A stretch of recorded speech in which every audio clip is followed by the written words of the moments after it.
Hosanna, Hosanna au plus haut des cieux. Hosanna, Hosanna, Hosanna au plus haut des cieux. Au nom du Père et du Fils et du Saint-Esprit, Amen. Le Seigneur soit avec vous. Et avec votre esprit. Frères et sœurs bien-aimés, vous qui nous regardez à travers la chaîne YouTube de la paroisse,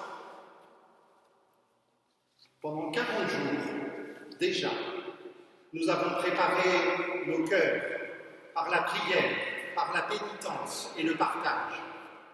Et nous voici rassemblés au début de cette semaine sainte quelque peu particulière qui sort de la normale, pour commencer avec toute l'Église la célébration du mystère pascal. Aujourd'hui, le Christ entre à Jérusalem, la ville sainte, où il va mourir, où il va ressusciter. Mettons toute notre foi à rappeler maintenant le souvenir de cette entrée triomphale de notre Sauveur. Suivons-le dans sa passion jusqu'à la croix pour avoir part à sa résurrection et à sa vie. Je vais maintenant bénir ces rameaux. Je vais inviter ceux qui en ont à les lever bien haut, peut-être chez vous. Chez vous, vous avez peut-être pris le temps, comme je vous le demandais, de faire un rameau dessiné. Eh bien, levez-le avant d'aller le mettre sur le balcon pour signifier cette fête des rameaux. Et ces rameaux, nous allons les conserver ici, à Sainte-Marguerite. Et dès que le confinement sera levé, dès que cela nous sera autorisé, eh bien, les rameaux vous attendront. Vous pourrez venir les chercher le dimanche. Et à la fin de la première messe dominicale que nous pourrons célébrer enfin ensemble, eh bien, vous pourrez récupérer ces rameaux. Je vais maintenant les bénir. Dieu Tout-Puissant, daigne bénir ces rameaux que nous portons pour fêter le Christ notre Roi. Accorde-nous d'entrer avec lui dans la Jérusalem éternelle, lui qui vit et règne pour les siècles des siècles. Amen.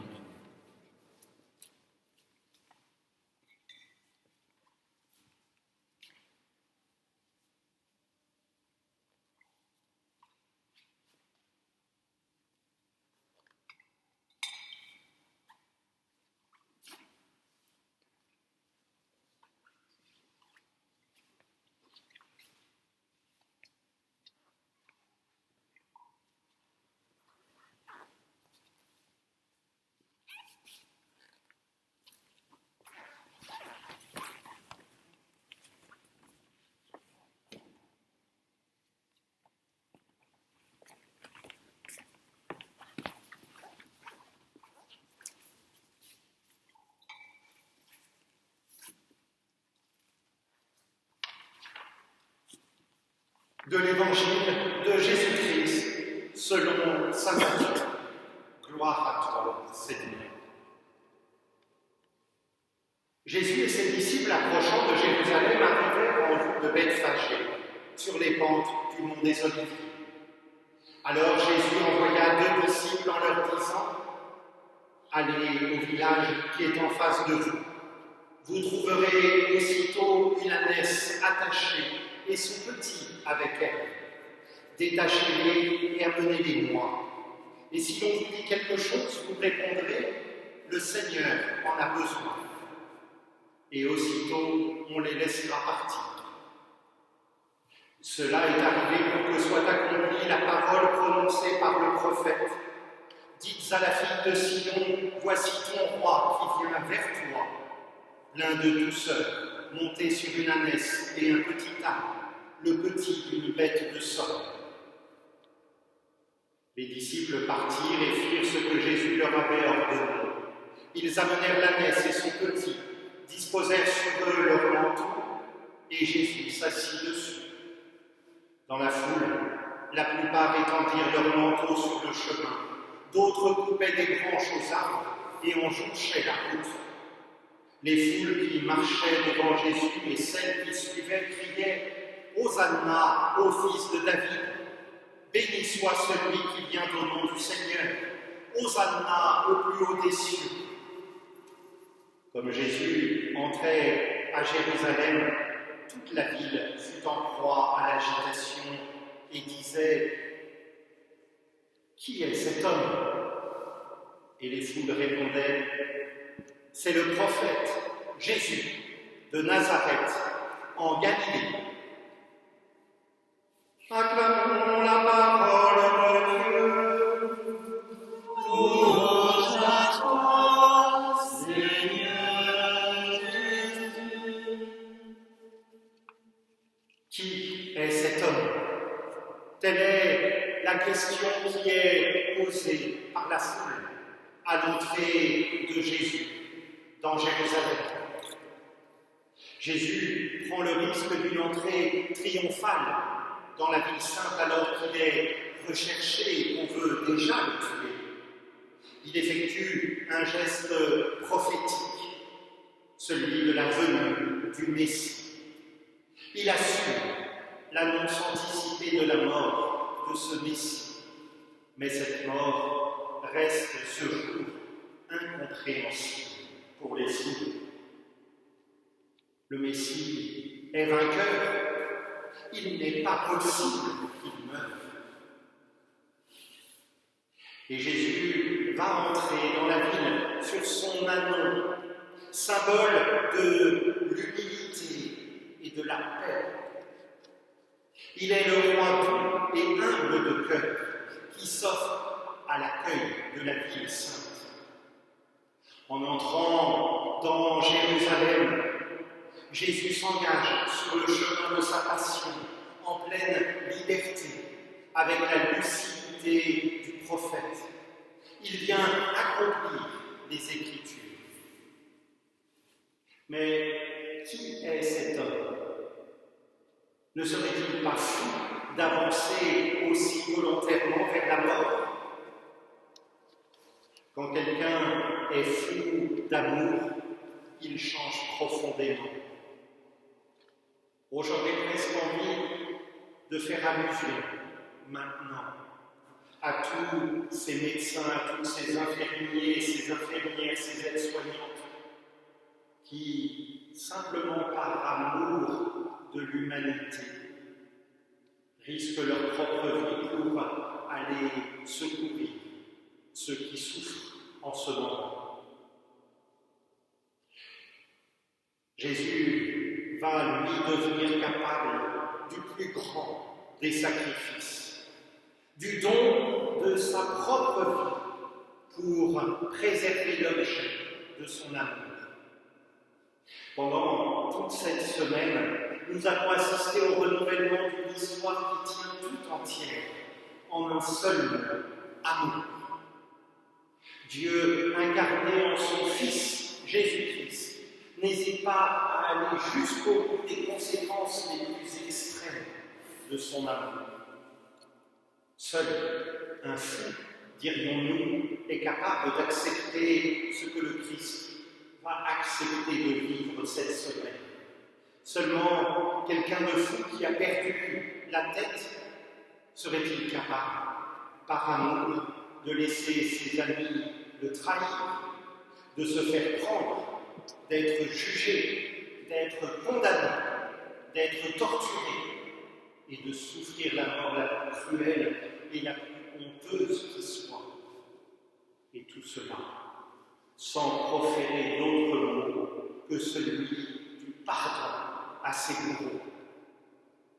Car bientôt, cette foule qui aujourd'hui l'acclame sera manipulée. Elle demandera la mort de celui qu'elle accueillait comme le Messie. Nous l'entendrons dans un instant dans le récit de la Passion. Alors Jésus le Fils bien-aimé du Père, l'enfant de Marie, récapitulera en lui toute l'histoire de l'humanité, celle qui est devant nous et celle qui est derrière nous. Jésus, en portant le poids du péché de toute l'humanité, accomplit tout. Il reprend tout en lui, à la manière de l'époux qui sauve l'humanité en l'aimant plus encore. Il sera vainqueur de la haine, de la violence, de la mort même. Et aujourd'hui, cela prend aussi tout son sens. C'est notre espérance chrétienne. La vie a vaincu la mort. Il donne à l'humanité sa bien-aimée, le plus grand amour. Dans sa passion sera arrivée Marie, qui gardait toutes ces choses en son cœur, voit toute la profondeur de l'amour infini de Dieu pour elle. Jésus-Christ serait-il fou? À la lumière de la foi, nous pourrions peut-être commencer à comprendre et à écouter l'écho incessant de cet amour au fond de nos cœurs. Grâce à cet amour fou de Jésus, nous sommes sauvés. Nous pouvons recevoir l'amour de Dieu à travers son pardon, sa paix, son espérance, son conseil.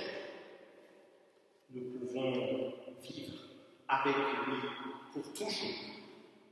Oui, béni soit la folie d'amour par laquelle Dieu nous a aimés, par laquelle Dieu m'a aimé jusqu'au bout et a donné sa propre vie pour nous. Béni soit celui qui vient au nom du Seigneur. Loué soit Jésus-Christ. Amen. Et maintenant, frères et sœurs, nous allons, comme les foules, avancer, même si notre marche ne va pas être longue, avancer comme les foules de Jérusalem, heureuses d'acclamer le Messie.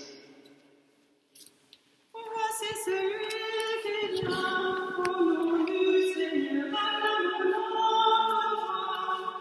Hosanna. Voici celui qui vient au nom du Seigneur,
Dieu éternel et tout-puissant, pour montrer au genre humain quel abaissement il doit imiter, Tu as voulu que notre Sauveur, dans un corps semblable au nôtre, subisse la mort de la croix. Accorde-nous cette grâce de retenir les enseignements de sa passion et d'avoir part à sa résurrection. Lui qui vit et règne avec toi et le Saint-Esprit, maintenant et pour les siècles des siècles. Amen.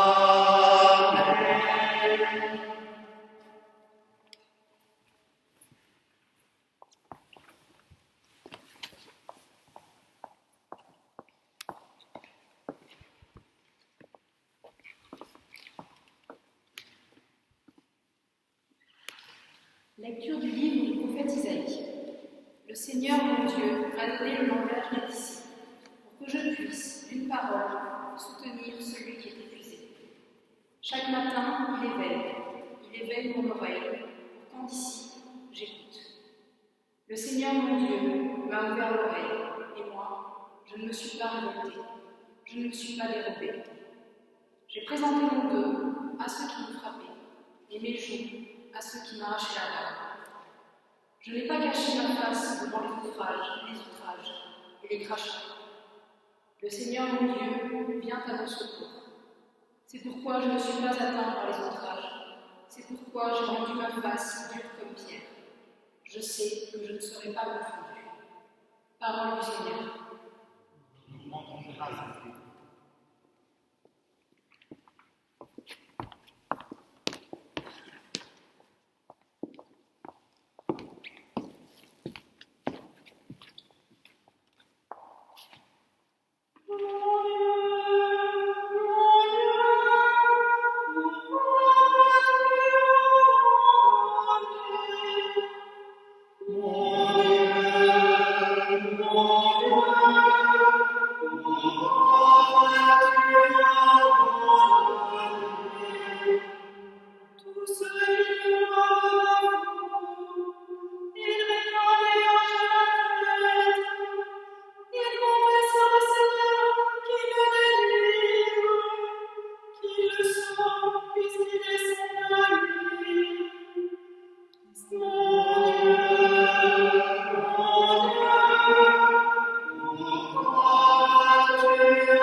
Lecture de la lettre de saint Paul apôtre aux Philippiens.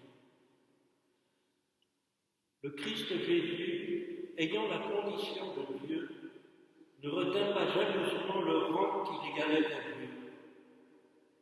Mais il s'est anéanti, prenant la condition de serviteur, devenant semblable aux hommes.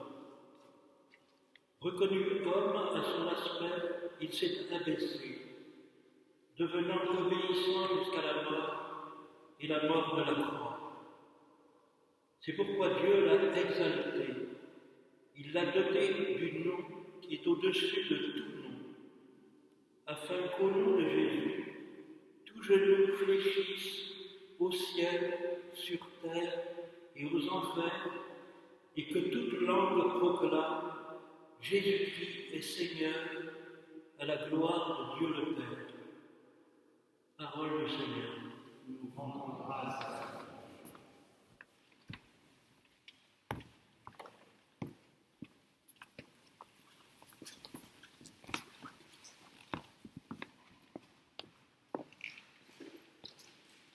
Dieu.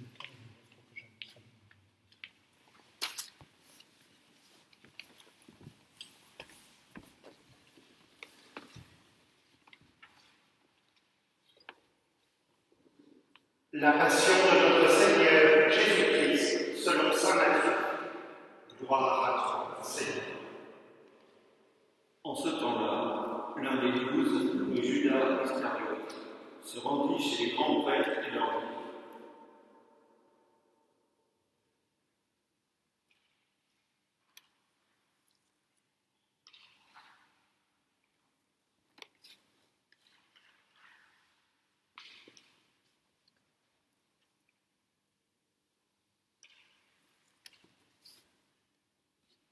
Que voulez-vous me donner si je vous le livre?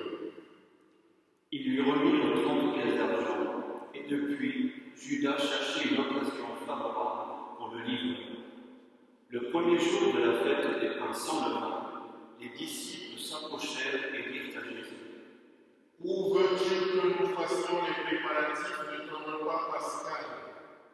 Il leur dit : Allez à la ville, chez un tel, et dites-lui, le maître te fait dire, mon temps est proche. C'est chez toi que je veux célébrer la Pâque avec mes disciples. Les disciples firent ce que Jésus leur avait prescrit et leur préparèrent la Pâque. Le soir venu, Jésus se trouvait à table avec les 12. Pendant le repas, il déclara : Amen, je vous le dis, l'un de vous va me livrer. Profondément attristé, ils se mirent à lui dire, à lui demander chacun à son tour : Serait-ce moi, Seigneur? Prenant la parole, il dit : Celui qui vient de se servir en même temps que moi, celui-là va me livrer. Le Fils de l'homme s'en va, comme il est écrit à son sujet. Mais malheureux l'homme par qui le Fils de l'homme est livré. Il vaudrait mieux que cet homme-là ne soit pas né. Judas, celui qui le livrait, prit la parole. Rabbi, serait-ce moi? Jésus lui répond : C'est toi qui l'as dit. Pendant le repas, Jésus, ayant pris du pain et prononcé la bénédiction, le rompit et le donnant aux disciples, il dit : Prenez, mangez, ceci est mon corps. Puis, ayant pris une coupe et ayant rendu grâce, il la leur donna en disant : Buvez-en tous, car ceci est mon sang, le sang de l'alliance, répandu pour la multitude en rémission des péchés. Je vous le dis, désormais je ne boirai plus de ce fruit de la vigne, jusqu'au jour où je boirai un vin nouveau avec vous dans le royaume de mon Père. Après avoir chanté les psaumes, ils partirent pour le mont des Oliviers. Alors Jésus leur dit : Cette nuit, je serai pour vous tous une occasion de chute, car il est écrit, je frapperai le berger et les brebis du troupeau seront dispersées. Mais après que je serai ressuscité, je vous précéderai en Galilée. Prenant la parole, Pierre lui dit : Si tous viennent à tomber à cause de toi, moi je ne tomberai jamais. Jésus lui répondit : Amen. Je te le dis, cette nuit même avant que le coq chante, tu m'auras renié 3 fois. Pierre lui dit : Même si je dois mourir avec toi, je ne te renierai l'ai pas. Et tous les disciples dirent de même. Alors Jésus parvient avec eux à un domaine appelé Gethsémani et leur dit, Restez ici, pendant que je m'en vais là-bas pour prier. il emmena Pierre ainsi que Jacques et Jean, les deux fils de Zébédée, et il commença à ressentir tristesse et angoisse. Il en quitta alors. Mon âme est triste à en mourir.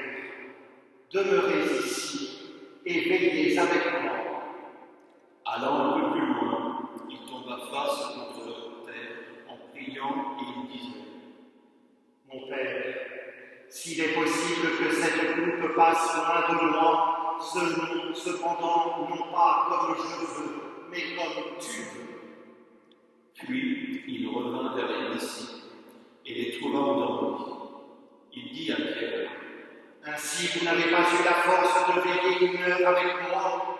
Veillez et priez pour ne pas entrer en tentation. L'esprit est ardent, mais la chair est faible. de nouveau, il s'éloigna et pria. Pour la deuxième fois, il disait, Mon Père, si cette coupe ne peut passer sans que je la boive, que ta volonté soit faite. revenu près des disciples de nouveau, il les trouva endormis, car leurs yeux étaient lourds de sommeil. Les laissant, de nouveau il s'éloigna et pria pour la troisième fois, en répétant les mêmes paroles. Alors il revient vers les disciples et leur dit, Désormais, vous pouvez dormir et vous reposer. La voici toute proche, l'heure où le Fils de l'homme est livré aux mains des pécheurs. Levez-vous, allons, le voici tout proche, celui qui me livre. Jésus parlait encore lorsque Judas, l'un des 12, arriva, et avec lui une grande foule armée d'épées et de bâtons, envoyée par les grands prêtres et les anciens du peuple. Celui qui le livrait leur avait donné un signe. Celui que j'embrasserai, c'est lui, arrêtez-le. Aussitôt, s'approchant de Jésus, il lui dit, Salut, Rabbi. et il l'embrassa. Jésus lui dit, Mon ami, fais ta besogne.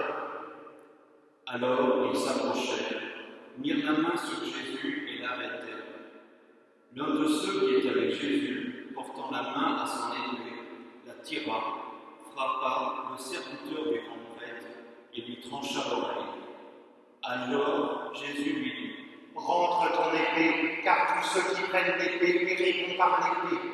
Crois-tu que je ne puisse pas faire appel à mon Père qui mettrait aussitôt à ma disposition plus de 12 légions d'anges? Mais alors, comment s'accompliraient les Écritures? D'après elles, c'est ainsi que tout doit se passer. à ce moment-là, Jésus dit aux foules, Suis-je donc un bandit pour que vous soyez venus m'arrêter avec des épées et des bâtons? Chaque jour, j'étais assis dans le temple où j'enseignais, et vous ne m'avez pas arrêté. Mais tout cela est arrivé pour que s'accomplissent les écrits des prophètes. Alors tous les disciples l'abandonnèrent et s'enfuirent. Ceux qui avaient arrêté Jésus l'emmenèrent devant Caïphe, le grand prêtre, chez qui s'étaient réunis les scribes et les anciens. Quant à Pierre, il le suivait à distance jusqu'au palais du grand prêtre. Il entra dans la cour et s'assit avec les serviteurs pour voir comment cela finirait. Les grands prêtres et tout le conseil suprême cherchaient un faux témoignage contre Jésus pour le faire mettre à mort. Ils n'en trouvèrent pas. Pourtant, beaucoup de faux témoins s'étaient présentés. Finalement, il s'en présenta deux qui déclaraient, Cet homme a dit, je peux détruire le temple de Dieu et en 3 jours le rebâtir.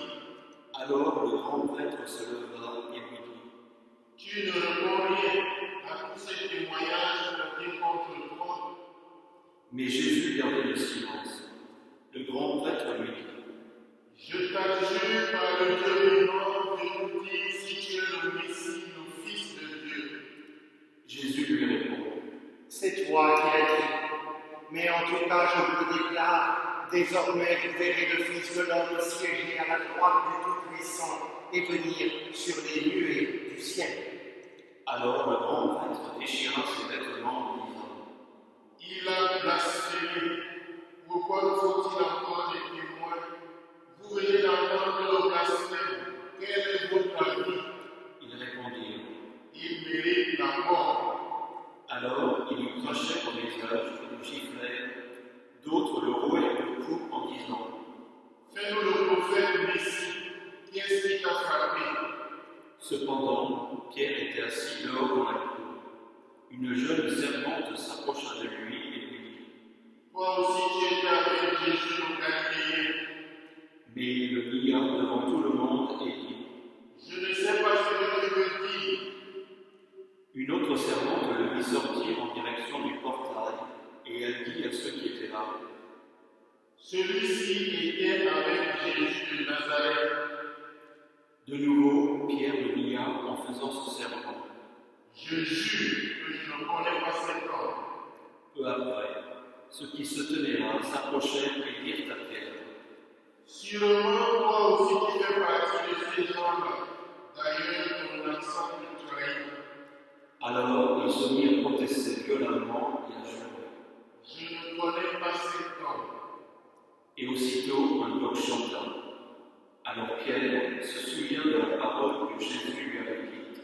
Avant que le coq chante, tu m'auras renié 3 fois. Il sortit et dehors pleura amèrement.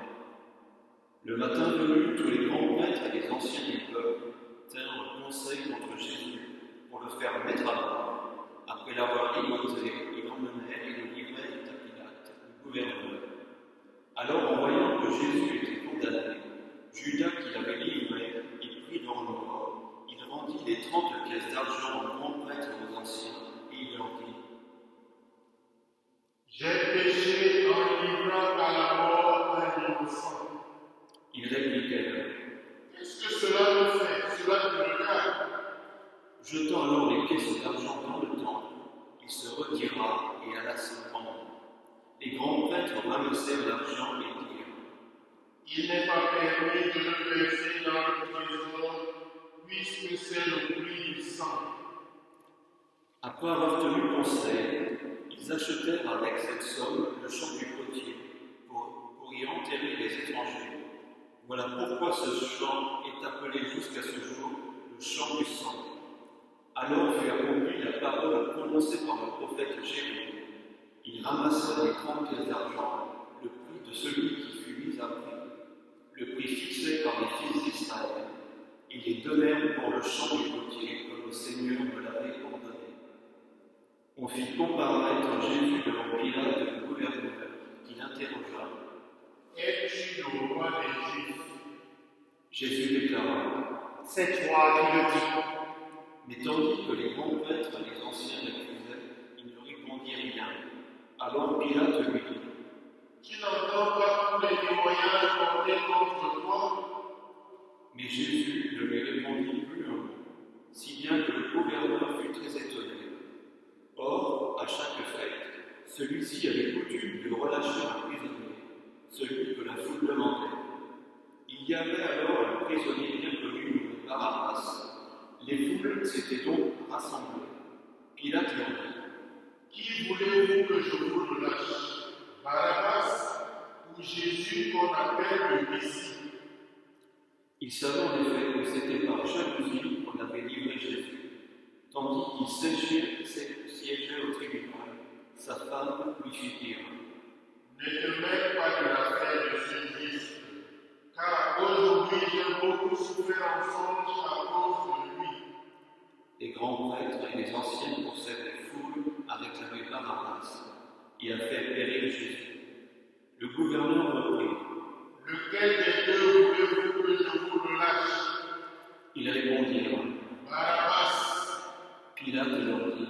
Que ferais-je donc de Jésus, celui qu'on appelle le Messie? Ils répondirent tous. Qu'on le crucifie. Pilate demanda. Quel mal a-t-il donc fait? Il criait encore plus fort. Qu'on le crucifie. Pilate, voyant que ses efforts ne servaient à rien, sinon à augmenter le tumulte, prit de l'eau et se lava les mains devant la foule en disant. Je ne suis pas responsable du sang de cet homme, cela vous regarde. Tout le peuple répondit. Son sang qu'il soit sur nous et sur nos enfants. Alors il leur relâcha Barabbas. Quant à Jésus, il le fit flageller, il le livra pour qu'il soit crucifié. Alors les soldats du gouverneur emmenèrent Jésus dans la salle du prétoire et rassemblèrent autour de lui toute la garde. Ils leur enlevèrent ses vêtements et le couvrirent d'un manteau rouge. Puis, avec des épines, ils tressèrent une couronne et la posèrent sur sa tête. Ils lui mirent un roseau dans la main droite, et pour se moquer de lui, ils s'agenouillaient devant lui en disant « Salut, roi des Juifs !» Et, après avoir craché sur lui, ils prirent le roseau et le frappèrent à la tête. Quand ils furent bien moqués de lui, ils lui enlevèrent le manteau, lui remirent ses vêtements et l'emmenèrent pour le crucifier. En sortant, ils trouvèrent un nommé Simon, originaire de Cyrène. Ils le réquisitionnèrent pour porter la croix de Jésus. Arrivés en un lieu dit Golgotha, c'est-à-dire lieu du crâne calvaire, ils donnèrent à boire à Jésus du vin mêlé de fiel. Il en goûta, mais ne voulut pas boire. Après l'avoir crucifié, ils le partagèrent ses vêtements en tirant au sort, et il restait là, assis à le regarder. Au-dessus de sa tête, il plaçait une inscription indiquant le motif de sa condamnation. Celui-ci est Jésus, le roi des Juifs. Alors, on crucifia avec lui deux bandits, l'un à droite et l'autre à gauche. Les passants l'injuriaient en hochant la tête. Ils disaient « Toi qui détruis le temple et le rebâtis en 3 jours, sauve-toi toi-même si tu es le Fils de Dieu et descends de la croix. » De même, les grands prêtres se moquaient de lui, avec les scribes et les anciens en disant « Il en a sauvé d'autres, il ne peut pas se sauver lui-même, c'est le roi d'Israël. Qu'il descende maintenant de la croix et nous croirons en lui. Il a mis sa confiance en Dieu, que Dieu le délivre maintenant s'il l'aime, car il a dit « Je suis Fils de Dieu ». Les bandits crucifiés avec lui l'insultaient de la même manière. À partir de la 6e heure, c'est-à-dire midi, l'obscurité se fit sur toute la terre jusqu'à la 9e heure. Vers la 9e heure, Jésus cria d'une voix forte « Élie, Élie, lama sabachthani » ce qui veut dire « Mon Dieu, pourquoi m'as-tu abandonné ?» L'ayant entendu, quelques-uns de ceux qui étaient là disaient « Le voilà qui appelle le prophète Élie. » Aussitôt, l'un d'eux courut prendre une éponge qu'il trempa dans une boisson vinaigrée. Il la mit au bout d'un roseau et lui donna à boire.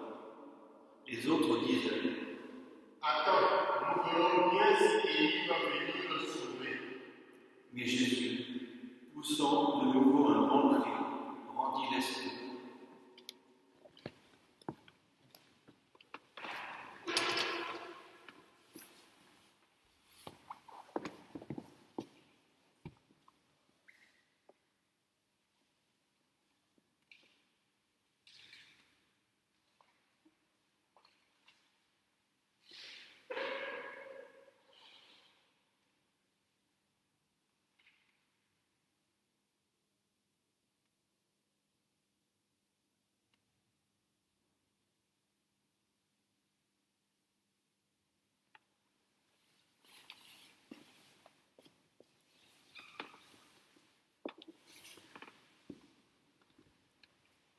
Et voici que le rideau du sanctuaire se déchira en deux, depuis le haut jusqu'au bas. La terre trembla et les rochers se fendirent. Les tombeaux s'ouvrirent. Les corps de nombreux saints qui étaient morts ressuscitèrent, et sortant des tombeaux après la résurrection de Jésus, ils entrèrent dans la ville sainte et se montrèrent à un grand nombre de gens. À la vue du tremblement de terre et de ces événements, le centurion et ceux qui, avec lui, gardaient Jésus, furent saisis d'une grande crainte et dirent « Vraiment, celui-ci était le Fils de Dieu. » Il y avait là de nombreuses femmes qui observaient de loin. Elles avaient suivi Jésus depuis la Galilée pour le servir. Parmi elles se trouvaient Marie-Madeleine, Marie, mère de Jacques et de Joseph, et la mère des filles de Zébédée. Comme il se faisait tard, arriva un homme riche originaire d'Arimathie, qui s'appelait Joseph, et qui était devenu lui aussi disciple de Jésus.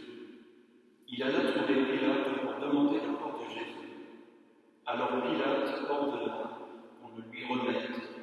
Prenant le corps, Joseph l'enveloppa dans un linceul immaculé et le déposa dans un tombeau neuf qui s'était fait creuser dans le roc. Puis il roula une grande pierre à l'entrée du tombeau et s'en alla. Or Marie-Madeleine et l'autre Marie étaient là, assises en face du sépulcre. Le lendemain, après le jour de la préparation, les grands prêtres et les pharisiens s'assemblèrent chez Pilate en disant : Seigneur, nous nous sommes rappelés que cet imposteur a dit de son vivant, 3 jours après, je ressusciterai. Donne donc l'ordre que le tombeau soit étroitement surveillé jusqu'au 3e jour, de peur que ses disciples ne viennent voler le corps et ne disent au peuple, il est ressuscité d'entre les morts. Cette dernière imposture serait pire que la première. Pilate leur déclara : Je vous donne une garde.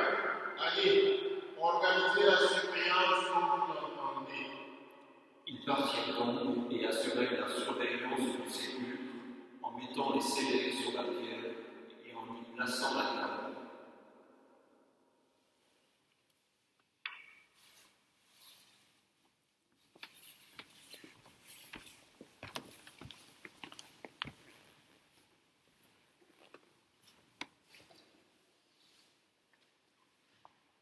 Après avoir célébré au début de cette célébration l'entrée solennelle de Jésus à Jérusalem, les rameaux, nous venons d'entendre à l'instant le récit de la Passion. Rameaux et Passion, deux vues d'une même réalité. Avouons-le, nous n'aimons pas trop ce mot « passion ». Il nous fait même souvent peur parce qu'il est synonyme de souffrance, de grande souffrance. Quand il s'agit de surcroît de la passion du Christ, de notre Seigneur, beaucoup voient défiler devant eux des images de couronnes d'épines, de flagellation, de crucifixion, de torture et de mort. Il est bien clair, frères et sœurs, que nous ne devons pas minimiser les souffrances du Christ, que nous ne devons pas gommer le moindre repli de son visage, un visage défiguré. Mais pour bien vivre cette semaine sainte dans laquelle nous entrons, une semaine particulière en ce temps de confinement, nous ne devons pas la vivre seulement comme la semaine de l'épreuve et de la souffrance. Dans le projet de Dieu et dans l'obéissance du Christ Jésus, elle est la semaine de l'amour. Que ce soit le dernier repas, le lavement des pieds, malheureusement cette année nous ne pouvons pas célébrer, la nuit au jardin des Oliviers avant l'arrestation, le pardon de Pierre qui a renié, le dialogue avec le bon marron sur la croix, tout sur le chemin suivi par Jésus vers sa mort, est amour, service, don de soi, pardon. La croix, cette croix que nous contemplons, la croix n'est plus le sommet de l'horreur, elle est le sommet de l'amour, qui est de donner sa vie pour ce qu'on aime. Après 30 ans de silence, après 3 années de prédication itinérante. Voici les 3 jours où Jésus va vivre ce passage pascal de ce monde à son Père à travers la souffrance et la mort. C'est là toute la vie de Jésus, notre Sauveur. Mais ces 3 derniers jours éclairent tout le reste de son destin. Tout s'y condense, tout y devient urgent, intense, définitif. En ces 3 jours, la vie de Jésus atteint son sommet de son amour pour le Père et de son obéissance de Fils, de serviteur, sommet de son amour pour les hommes. Jésus, ayant aimé les siens qui étaient dans le monde, les aima jusqu'au bout. Sommet du don de lui-même pour le salut de ses frères. L'Église a recueilli avec respect et amour les souvenirs de ces jours que nous allons revivre les uns les autres dans notre confinement, mais dans la prière et dans la foi. Ces 3 jours saints, elle les repasse pour les revivre, elle les commémore pour y entrer avec toute sa foi, elle les interroge pour y découvrir à quel point le Christ nous a aimés, chacun de nous personnellement. Il nous a livrés, il nous a aimés par amour et s'est livré par amour pour nous. Il m'a aimé et s'est livré par amour pour moi, pour nous, pour moi. Voilà la pensée qui doit nous habiter jusqu'au matin de Pâques. Entrer dans le mystère pascal, dans le mystère de la mort pour la vie, ce n'est pas, frères et sœurs, avant tout une affaire d'émotion, mais de conviction, de foi. Si la passion de Jésus nous bouleverse, c'est bien. Si elle nous convertit, c'est mieux. Et c'est là ce que Jésus attend de chacun de nous. Que nous prenions au sérieux ses souffrances et sa mort. Que nous prenions au sérieux notre vie, au point que désormais cette vie n'est plus à nous-mêmes, mais à lui, qui pour nous, pour moi, est mort et ressuscité. Telle est sa puissance à lui, qui est passé par l'écrasement, la puissance de l'amour. La Semaine Sainte est un temps privilégié pour vivre une première fois ou une nouvelle fois cette expérience d'être touché au cœur, c'est-à-dire entièrement de faire croître en nous l'amour vrai, l'amour fou de Dieu, de se disposer à être toujours plus fidèle et proche de ce Dieu qui veut nous sauver et être avec nous tous les jours de notre vie. Oui, vraiment, celui-ci était le Fils de Dieu, et c'est là toute notre joie, et c'est là toute notre foi. Loué soit Jésus-Christ. Amen.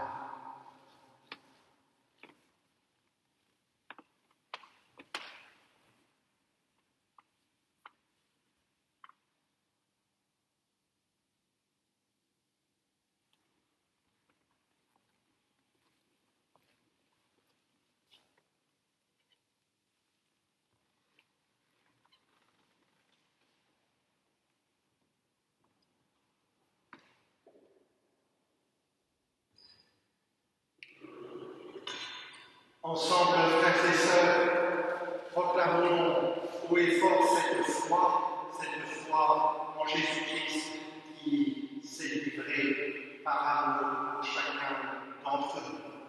Je crois en Dieu, le Père puissant, Créateur du ciel et de la terre, et en Jésus-Christ, son Fils unique, notre Seigneur, qui a été conçu du Saint-Esprit, est né de la Vierge Marie, a souffert sous Ponce Pilate, a été crucifié, est mort et a été enseveli, est descendu aux enfers, le troisième jour est ressuscité des morts, est monté aux cieux, est assis à la droite de Dieu, le Père Tout-Puissant, d'où il viendra juger les vivants et les morts. Je crois en l'Esprit Saint, à la Sainte Église catholique, à la communion des saints, à la rémission des péchés, à la résurrection de la chair, à la vie éternelle. Amen. À l'approche des solennités pascales, prions le Seigneur de façon plus pressante, afin que l'univers entier bénéficie davantage des richesses du mystère du salut.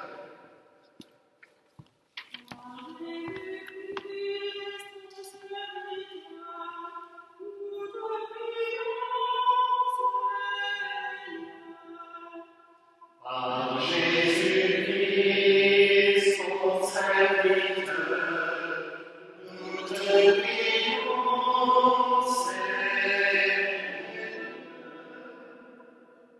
Seigneur Jésus, nous te prions pour l'Église, afin que comme la messe est son outil, elle porte fidèlement le maître en ce monde, où les louanges et les condamnations tombent sans ménagement. Par Jésus-Christ, son serviteur, nous te prions,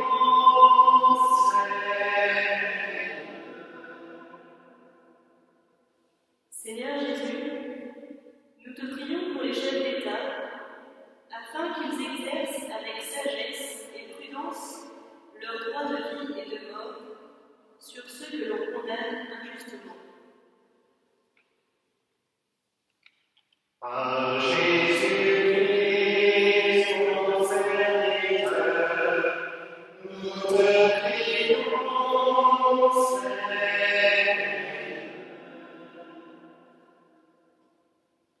Seigneur Jésus, nous te prions pour les pauvres, les malades, les condamnés, les petits, les malheureux de notre monde, dont tu as partagé la souffrance. Que leur foi ne défaille pas, mais qu'ils trouvent en toi le soulagement de leur peine et la paix. Par Jésus-Christ, ton serviteur, nous te prions,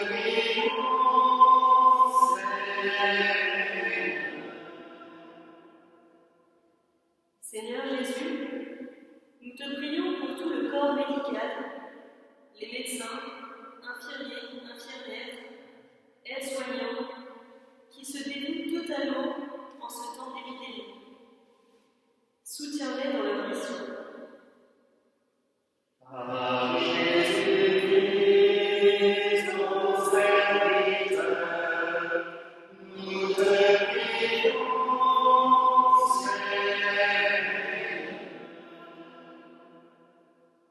Seigneur Jésus, en ces jours où nous t'acclamons, ne permets pas que demain nous soyons de ceux qui te condamnent, mais lie-nous à toi d'un amour fort et indéfectible. Nous t'en prions.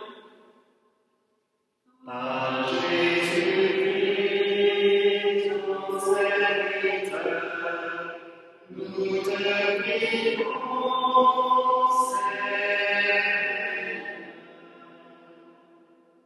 Daigne, Seigneur, exaucer ces prières, daigne exaucer toutes celles qui demeurent dans le secret de chacun de nos cœurs. Nous te le demandons par Jésus, ton Fils, notre Seigneur. Amen.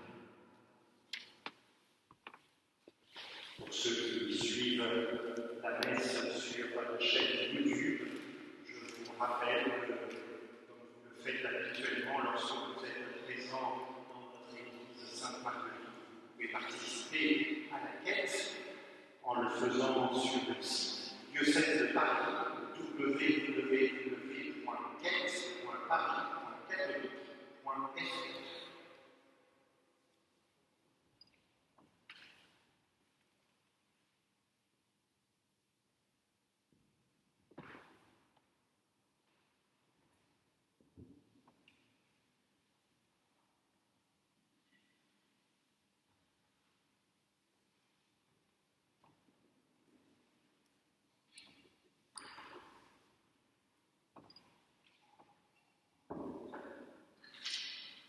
Tu es béni, Dieu de l'univers, toi qui nous donnes ce pain, fruit de la terre et du travail des hommes.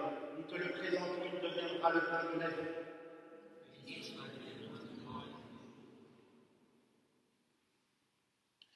Tu es béni, Dieu de l'univers, toi qui nous donnes ce pain, fruit de la vie et du travail des hommes. Nous te le présentons, il deviendra le vin du royaume éternel. Humbles et pauvres, nous te supplions, Seigneur, de faire notre sacrifice en ce moment. Trouve grâce devant toi.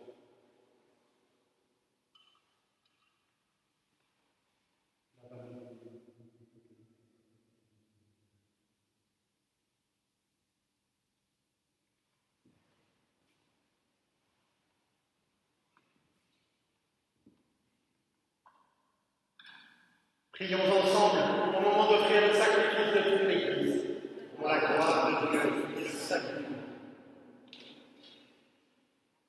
Souviens-toi, Seigneur, de la passion de ton Fils. Ne tarde pas à nous réconcilier avec toi.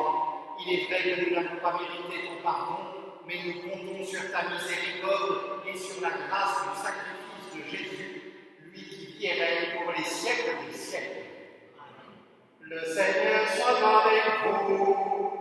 Et avec notre esprit. Et pour notre cœur. Nous le tournons vers le Seigneur. Rendons grâce au Seigneur notre Dieu. Cela est juste et bon. Vraiment, il est juste et bon de te rendre gloire, de t'offrir notre action de grâce toujours et en tout lieu. À toi, Père très saint, Dieu éternel et tout-puissant, par le Christ notre Seigneur. Alors qu'il était innocent, il a voulu souffrir pour les coupables, et sans avoir commis le mal, il s'est laissé juger comme un criminel. En mourant, il détruit notre péché. En ressuscitant, il nous fait vivre et nous sanctifie. C'est par lui que la terre et le ciel, le peuple de Dieu avec tous les anges, ne cessent de t'acclamer en chantant. Sanctus, Sanctus, Deus Sabaoth. Sanctus, Sanctus, Sanctus Dominus. Sanctus, Sanctus, Deus Sabaoth. Plenius Celi et terra, gloria tua. Hosanna in excelsis, Hosanna in excelsis, Hosanna in excelsis, Hosanna in excelsis. Benedictus Domini, in nomine Domini.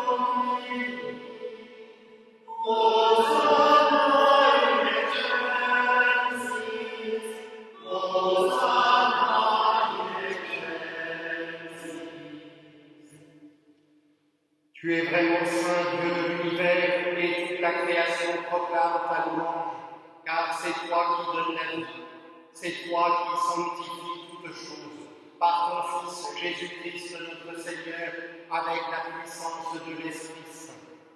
Et tu ne cesses de rassembler ton peuple, afin qu'il te présente partout dans le monde une offrande pure. C'est pourquoi nous voici rassemblés devant toi, et dans la communion de toute l'Église en ce premier jour de la semaine, nous célébrons le jour où le Christ est ressuscité d'entre les morts. Par lui que tu as élevé à ta droite, Dieu tout-puissant, nous te supplions de consacrer toi-même les offrandes que nous apportons. Sanctifie-les par ton esprit, pour qu'elles deviennent le corps et le sang de Jésus le Christ, notre Seigneur, qui nous a dit de célébrer ce mystère. La nuit même où il fut livré, il prit le pain.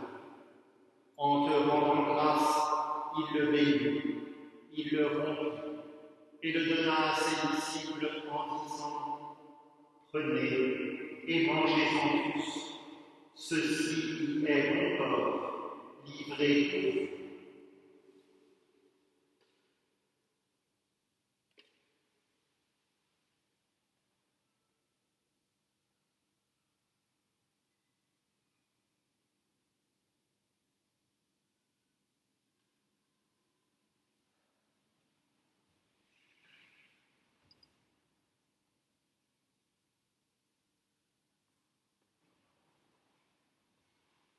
De même, à la fin du repas, il prit la coupe. En te rendant grâce, il la bénit et la donna à ses disciples en disant: Prenez et buvez-en tous, car ceci est la coupe de mon sang, le sang de l'alliance nouvelle et éternelle, qui sera versé pour vous et pour la multitude en rémission des péchés. Vous ferez cela en mémoire de moi.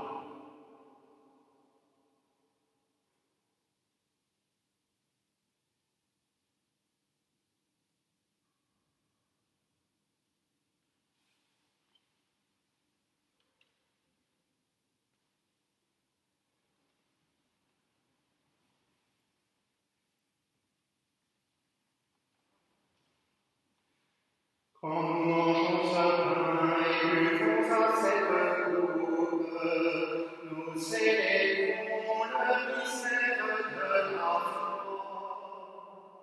Nous rappelons ta mort, Seigneur ressuscité, et nous attendons que tu viennes.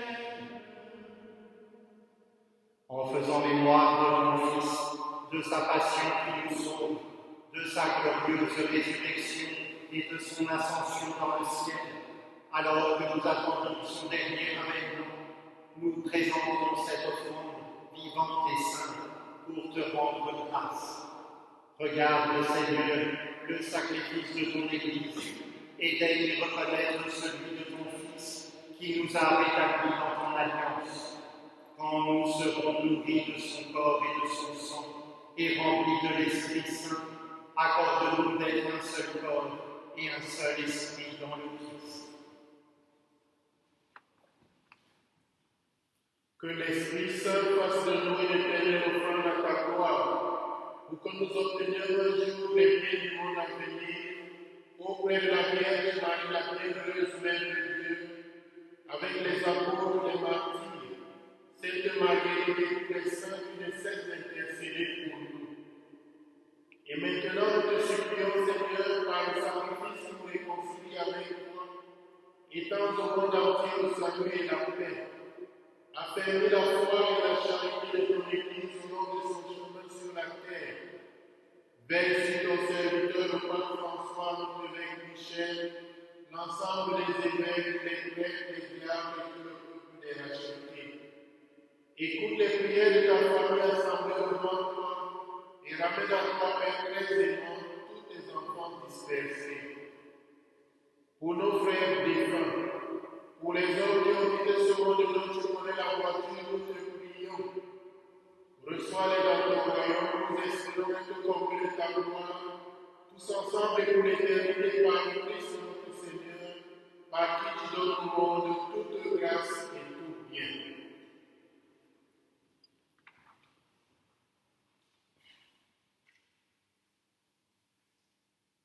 Par lui, avec lui et en lui, à toi, Dieu Père puissant, dans l'unité du Saint-Esprit, tout honneur et toute gloire pour les siècles des siècles. Amen. Amen. Gloire et louange à notre Dieu. Amen. Amen. Gloire et louange à notre Dieu.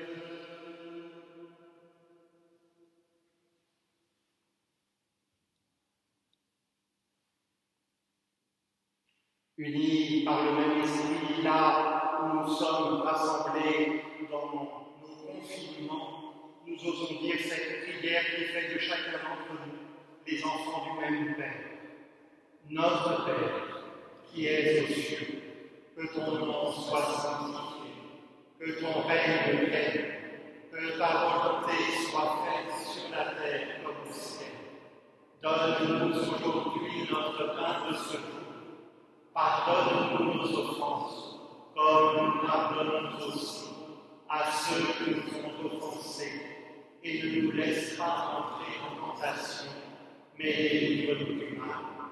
Délivre-nous de tout mal, Seigneur, et donne la paix à notre temps. Par ta miséricorde, nous guéris du péché. Rassure-nous devant les épreuves en cette vie où nous espérons le bonheur que tu promets et l'avènement de Jésus-Christ, notre Sauveur. Car c'est à toi qu'appartient le règne, la puissance et la gloire, pour les siècles des siècles. Seigneur Jésus-Christ, tu as dit à tes apôtres, je vous laisse la paix, je vous donne ma paix. Ne regarde pas ton péché mais la foi de ton Église, pour que ta volonté s'accomplisse, donne-lui toujours cette paix et conduis-la vers l'unité parfaite, toi qui règnes pour les siècles des siècles. Que la paix du Seigneur soit toujours avec vous. Frères et sœurs, échangeons un signe venu du cœur en échangeant ce signe de la charité de Christ. Donnez-vous la paix.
Heureux les invités au repas du Seigneur, voici l'agneau de Dieu qui enlève le péché du monde. Seigneur, je ne suis pas digne de te recevoir, mais dis seulement une parole et je serai guéri.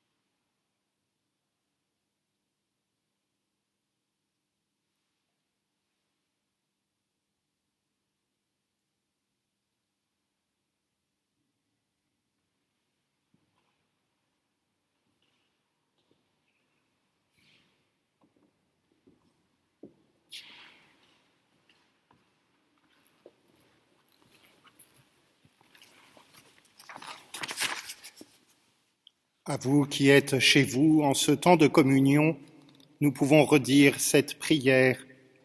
Seigneur Jésus, je crois fermement que tu es présent dans le Saint-Sacrement de l'Eucharistie. Je t'aime plus que tout et je te désire de toute mon âme. Après toi languit ma chair comme une terre assoiffée. Je voudrais te recevoir aujourd'hui avec tout l'amour de la Vierge Marie, avec la joie et la ferveur des saints, puisque je suis empêché de te recevoir sacramentellement, viens au moins spirituellement visiter mon âme, que ta grâce nous fortifie dans nos épreuves. Viens, Seigneur Jésus.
Prions le Seigneur. Tu nous as fortifiés, Seigneur, dans cette communion à tes saints mystères, et nous te supplions encore.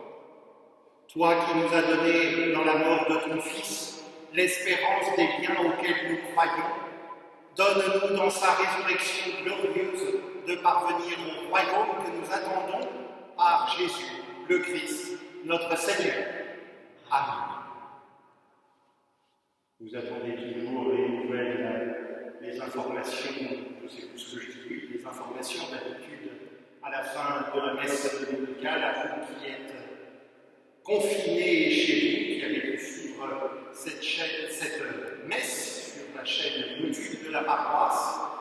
À tous les paroissiens, d'abord je souhaite, j'espère que vous allez tous bien. Je vous invite à lire attentivement la feuille d'information paroissiale dans laquelle je vous demande deux choses pour cette semaine. La première, c'est aujourd'hui, et c'est ce petit panneau, ce petit dessin que vous voyez devant le lambon, que nous le mettions tous aujourd'hui, en cette fête des rameaux, à nos balcons, à nos fenêtres, pour montrer l'espérance chrétienne qui est la nôtre. Et puis la deuxième chose, je vous invite, vous tous les paroissiens, à m'envoyer par mail un petit mot pour souhaiter aux uns et aux autres une belle fête de Pâques. Alors les enfants, vous pouvez faire des dessins, les plus grands aussi d'ailleurs, ou les plus grands, vous pouvez envoyer un petit mot en marquant simplement « Joyeuse Pâques » de la part de la famille Intel, ou il est vraiment ressuscité. Il y a un autre mot, mais je ne le prononce pas quand même, le jour des rameaux, je vais attendre un petit peu. En mettant ce que vous voulez.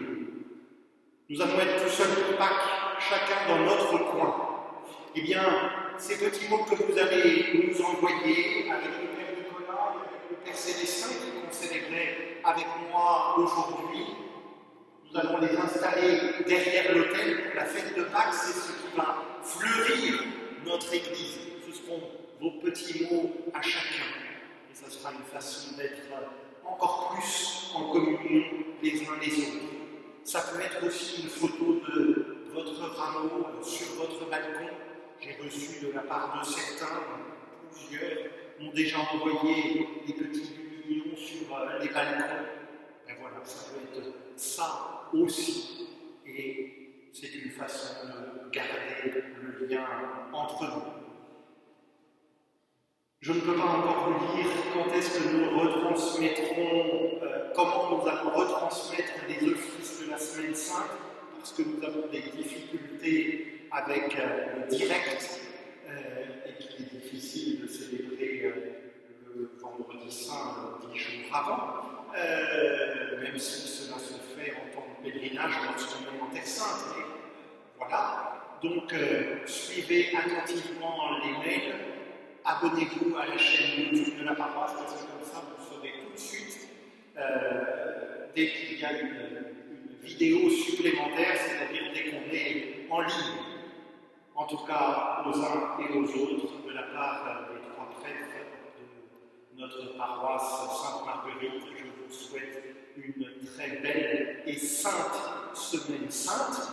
Elle est particulière, je le sais bien, pour tous, mais nous sommes avec le Seigneur. Lui est toujours là, il nous aide, il nous soutient, il nous encourage, il nous montre le chemin de la vie.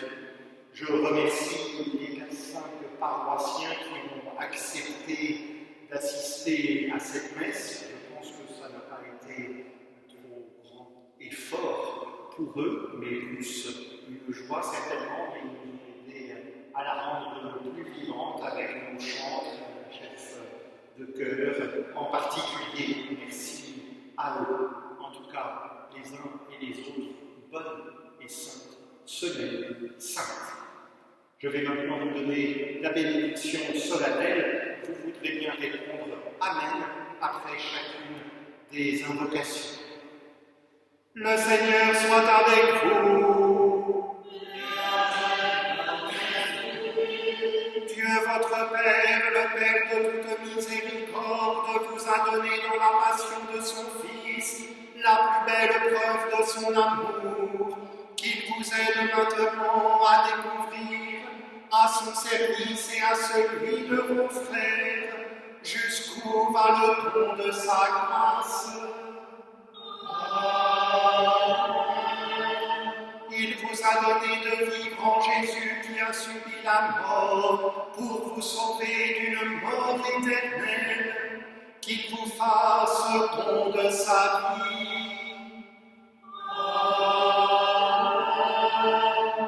Après l'avoir suivi dans les épreuves, puissiez-vous entrer avec lui dans sa gloire de ressuscité. Et que Dieu Tout-Puissant vous bénisse, le Père, le Fils et le Saint-Esprit.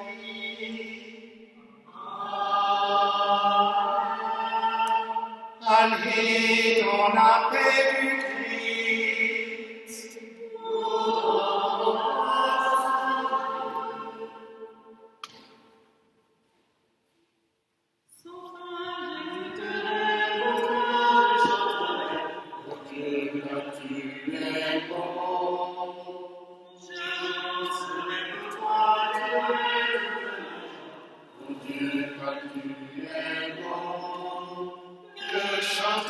Pour toi la bouche des enfants, exultant toi le peuple des vivants. Que chante pour toi la bouche des enfants, exultant toi le peuple des vivants.